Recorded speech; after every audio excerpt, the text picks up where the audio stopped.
So in our last section of Chapter 4, we will start applying what we've done with our standardized tables. To this point, it's been probably just a little bit random of what we've been doing, but now we'll get into some application. Okay?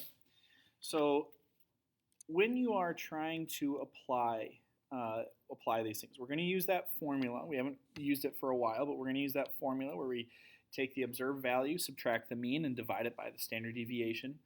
And so we're going to have to state a problem in terms of x. Based off that, that will help us find our z-score.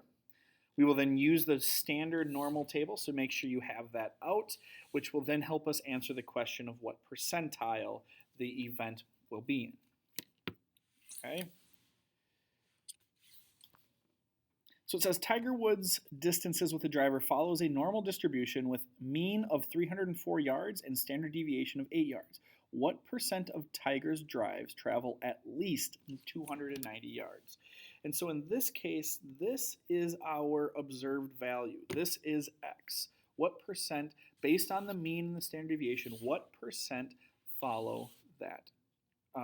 Travel at least 290 yards. Okay. Now I gave you the visual here. Here's 290. Remember, it's asking us at least 290, which means it's greater than or equal to, which means we're going to have to do some subtraction.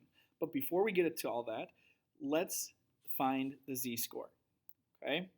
So again, to find your z-score, it's the observed value minus the mean divided by the standard deviation. Okay. So it's 290 minus 304 divided by 8. Okay. And when I calculate that, let me pull out my calculator here. I get, let's see, negative 14 divided by 8. And so we get a z-score of negative 1.75. Okay? Think about it. That should kind of make sense. His average is 304. His mean is 304. So if we're finding anything greater than 290, then that is below his mean, so that's going to be a negative z-score. Okay? But again, we are finding everything greater than that. Okay? So I'm going to use my standardized table to find what negative 1.75 corresponds to, what percentage. Okay, so if I go to my table, negative 1.7, and then make sure I get to the right. Okay. So it looks like that corresponds to 0.04006, or in other words, roughly 4%. Okay.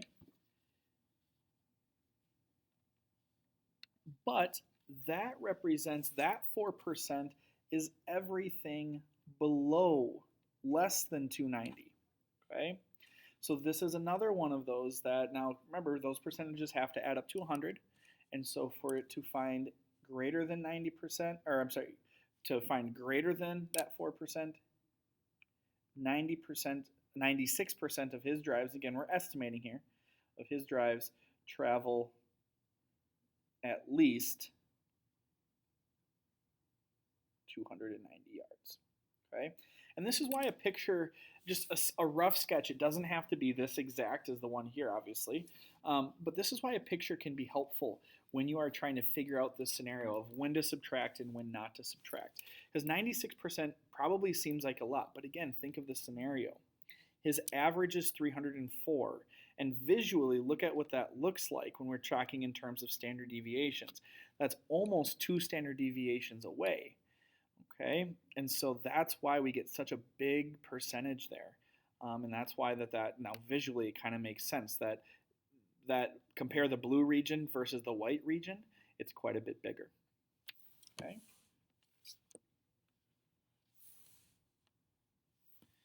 All right, same scenario. This time, what percent of Tiger's drives travel between 305 and 325?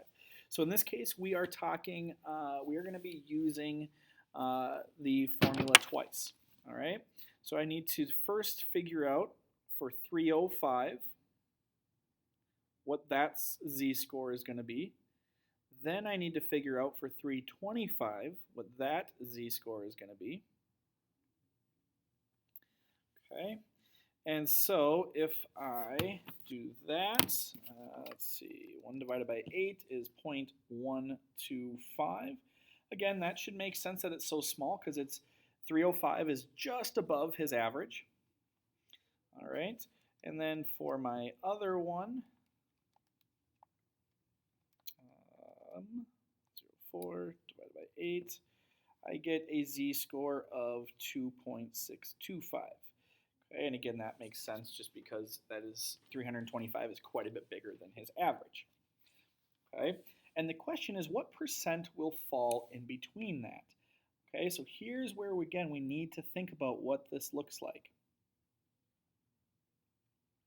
All right, so 2.265, here, let's color coordinate this to make this easy. 2.265 is right here, and I'm going to find everything below that. But I want to cut that off at 0.125, which I'll estimate there. And so I'm really just finding this area right in there. Okay? And so this is another one of those where I'm going to have to do some work backwards. I'm going to take the z-score, or the percentile, I should say, that I get for 2.625, and I'm going to find 100% minus the z-score for 0.125 because I need to find everything above that. Okay?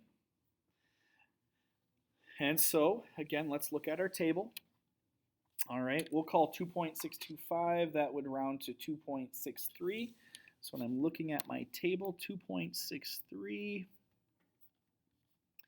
2.60123.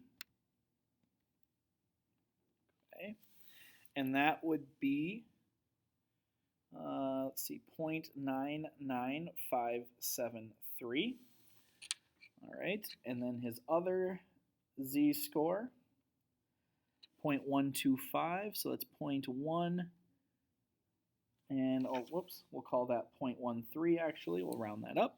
So 0.13 would be 0.55172, right? 55172. Okay. All right, so there's that. But remember, 0.55172 represents everything below that. And so I need to then subtract that off so that I can just find the difference between the two. Okay?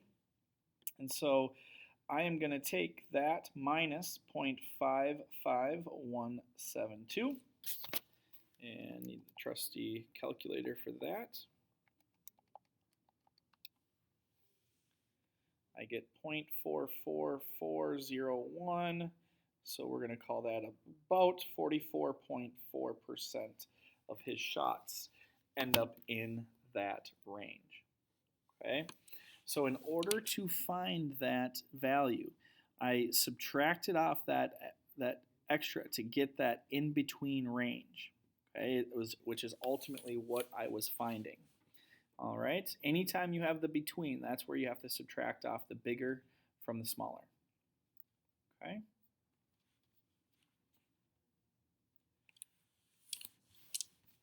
Let's look at one last one. What distance would a ball have to travel to be at the 80th percentile? Okay. Now, this is another one where we are working backwards. All right. And so I actually need to switch. I should switch the order of these two problems because first I need to find the z-score that corresponds to the 80th percentile.